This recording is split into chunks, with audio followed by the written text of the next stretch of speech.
Cybersecurity is in the spotlight, with recent high-profile data breaches and geopolitically motivated cyber attacks driving increased awareness around the importance of risk mitigation.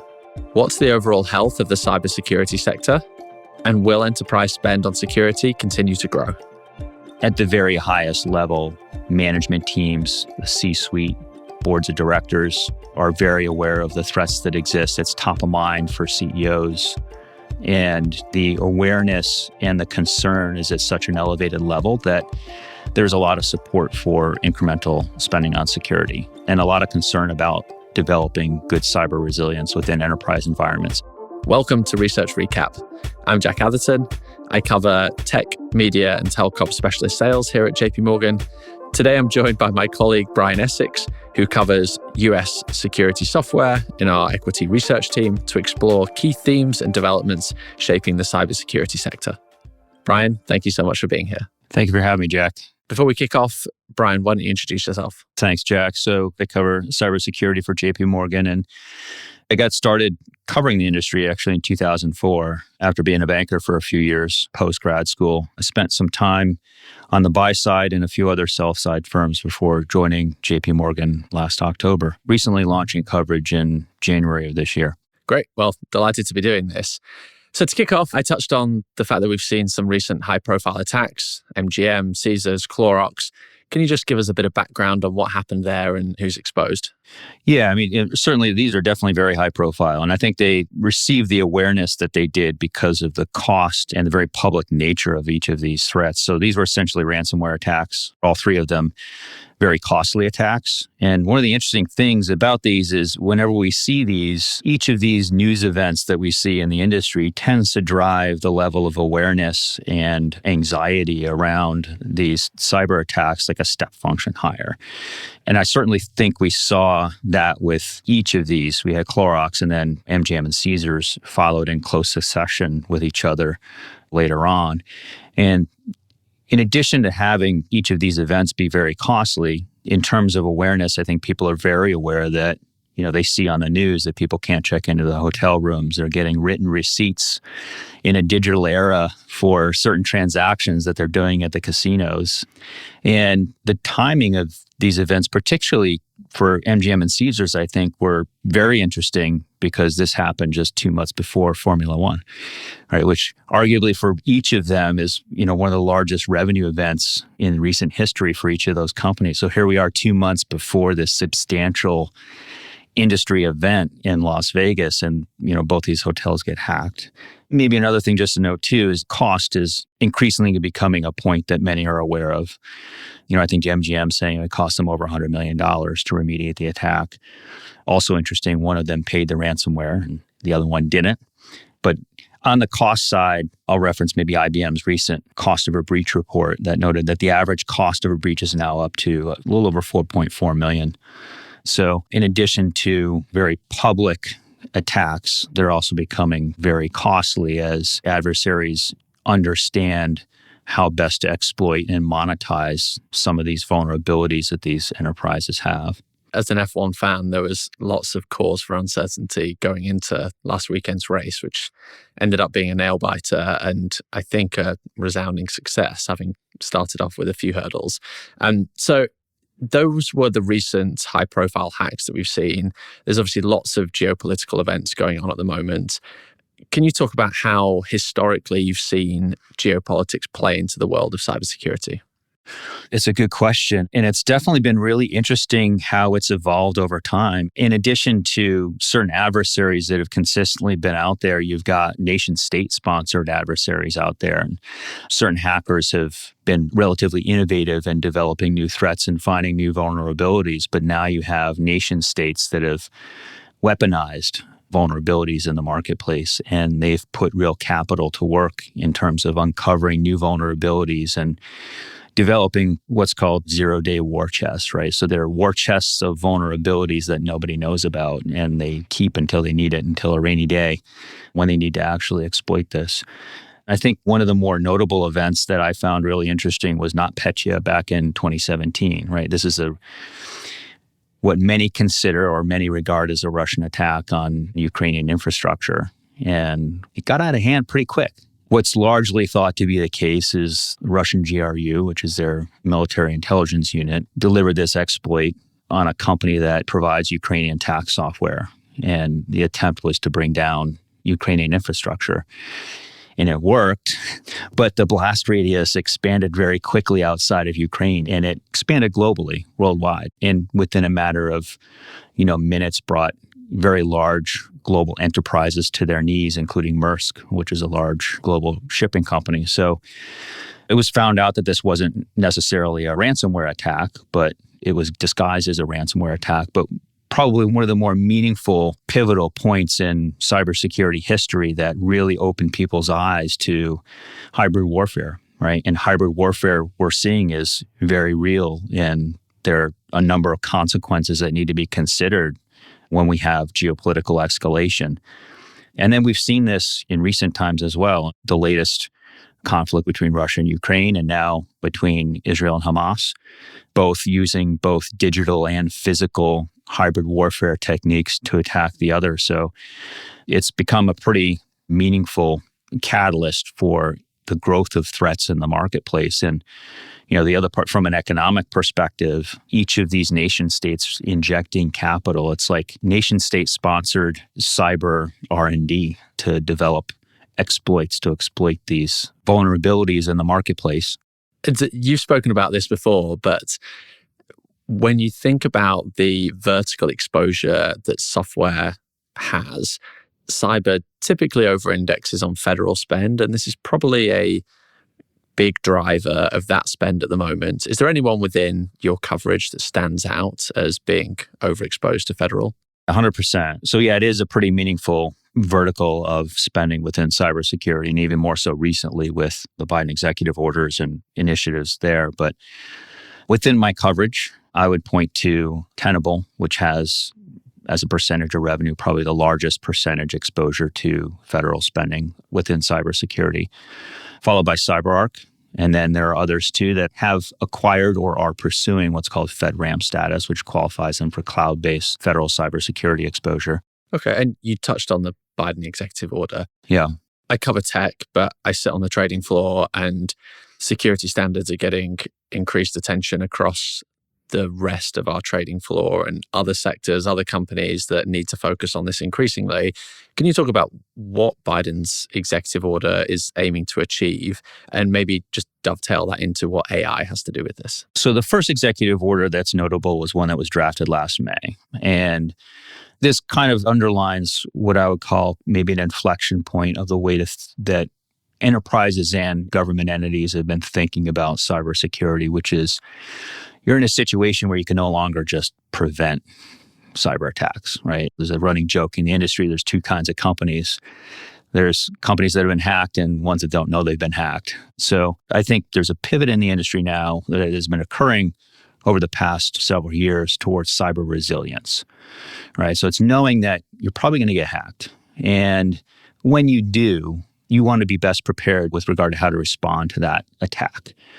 And that means becoming more resilient. That means deploying frameworks like zero trust. And that's essentially what the Biden executive order outlined, is a framework for government entities to develop a more resilient cyber posture.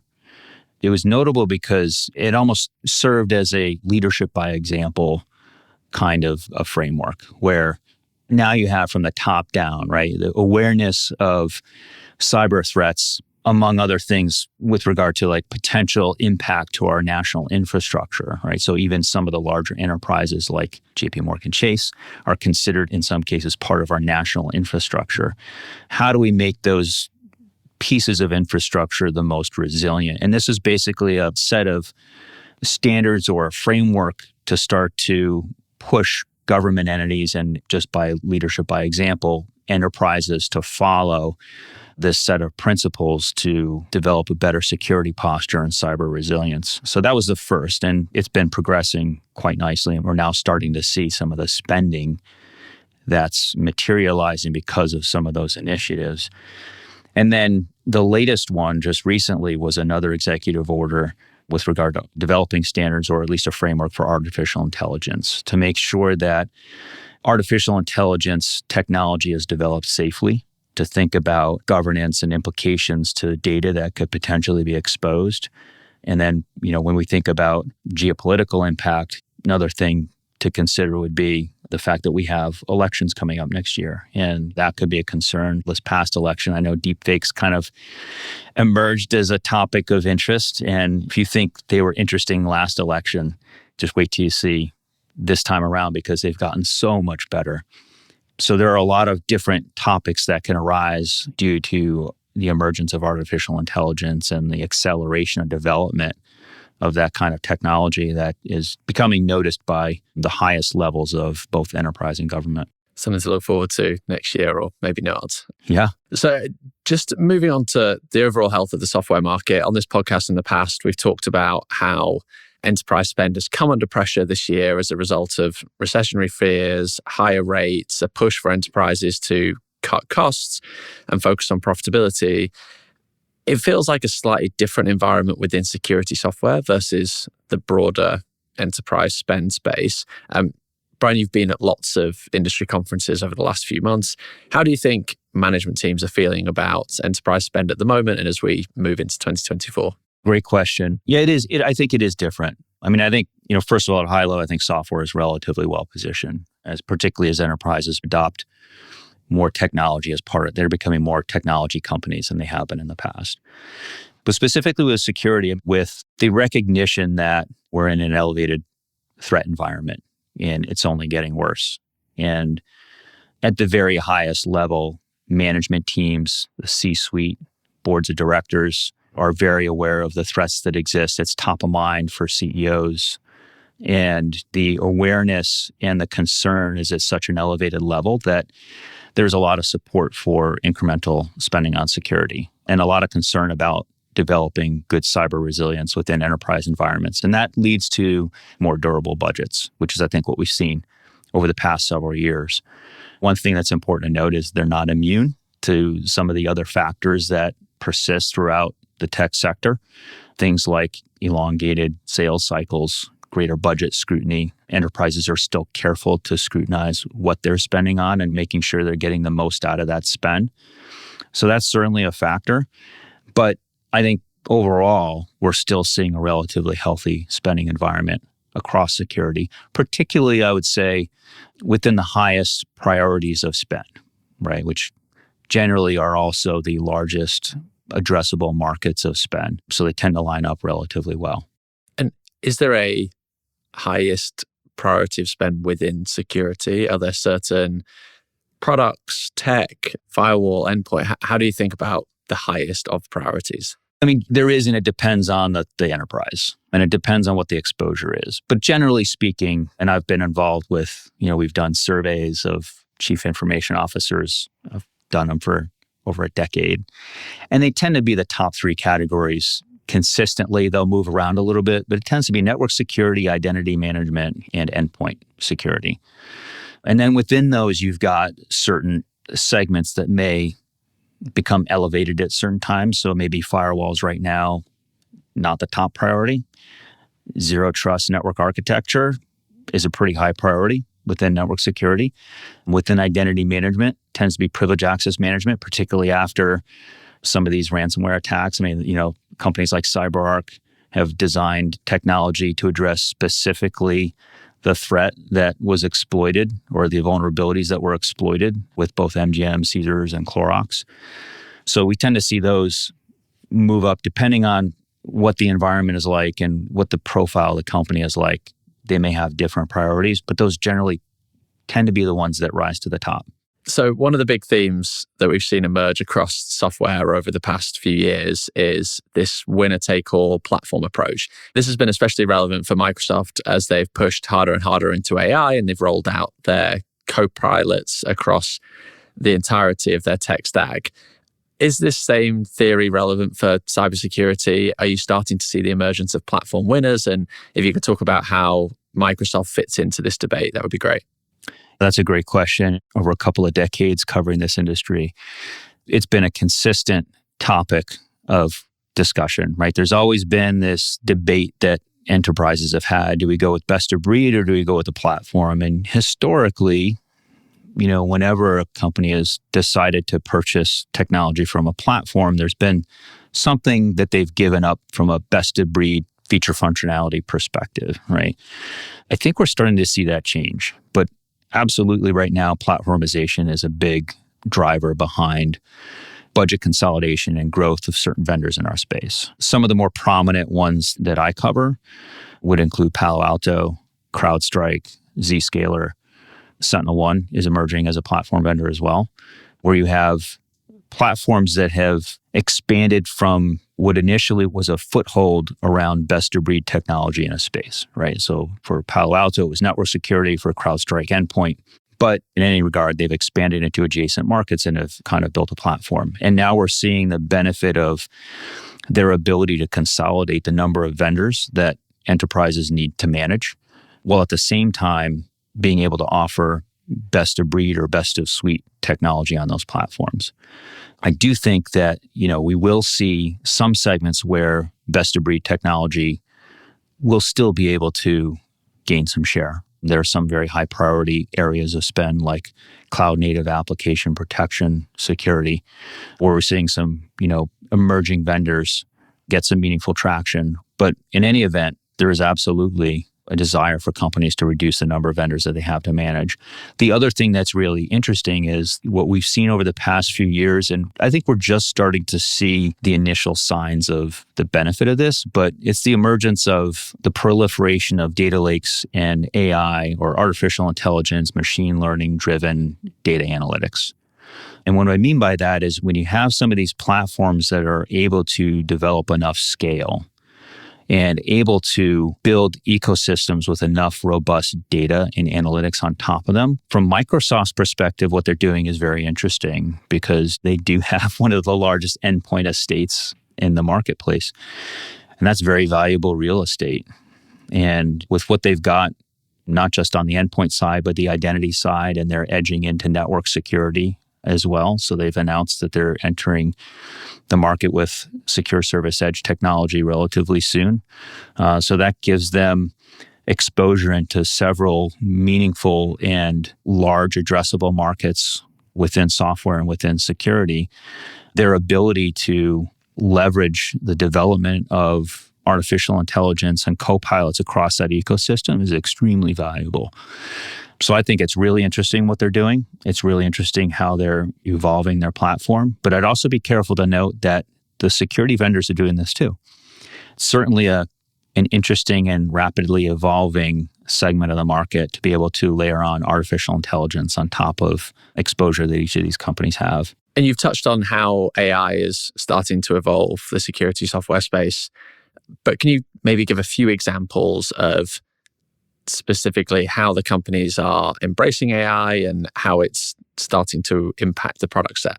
AI is a really interesting topic because we're seeing it impact the industry in a number of different, pretty meaningful ways. And the way that I typically start to frame it out is one from demand as well as supply.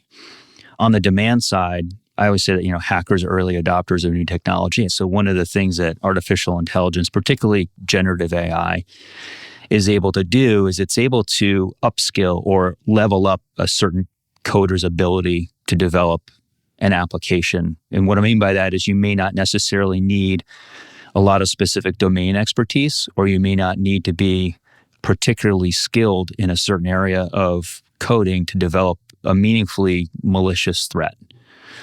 We've already seen an acceleration in terms of the severity and volume of threats in the marketplace. So the demand is definitely there. On the supply side, one of the most meaningful things that's affecting enterprises right now is a lack of talent. So we have all these systems in place to evaluate threats over enterprise networks and generate alerts, but we don't have enough talent or enough manpower to evaluate all these threats. But now one of the areas of what I call low-hanging fruit is the ability to elevate effective skill levels for threat defense. So what we're seeing, and this is the case with Microsoft Security Copilot, is their effort to address this issue, right? Enable security operations analysts or employees that need to evaluate threats, enable them to do it more efficiently and more effectively. And that's what we've seen as well with Palo Alto's XIM, what CrowdStrike is developing with Charlotte AI, and SentinelOne with Purple AI is exactly this, is the ability to leverage generative AI to make headcount more efficient. There's a deficit at headcount. There's essentially zero unemployment within security operations centers because there is a lack of talent. And it's one of the initial ways that enterprises are leveraging generative AI to make operations more efficient as quickly as possible. Cool. So we've discussed a lot today. In summary, we've gone through the several positive drivers of demand for the security software space as we run into next year, creating a nice setup. We talked about the evolution of the competitive landscape, the rise of the platform winners, and how Microsoft slots into all of that debate. And then we talked about how AI is evolving both the product set within security software, but also creating a more sophisticated threat environment. So with that, I'd like to thank everyone for joining. I'd like to thank Brian for joining me today in what has been a very interesting conversation. And thanks for having me, Jack. Thanks for listening to Research Recap. If you've enjoyed this conversation, we hope you'll review, rate, and subscribe to JP Morgan's Making Sense to stay on top of the latest industry news and trends. Available on Apple Podcasts, Spotify, Google Podcasts, and YouTube.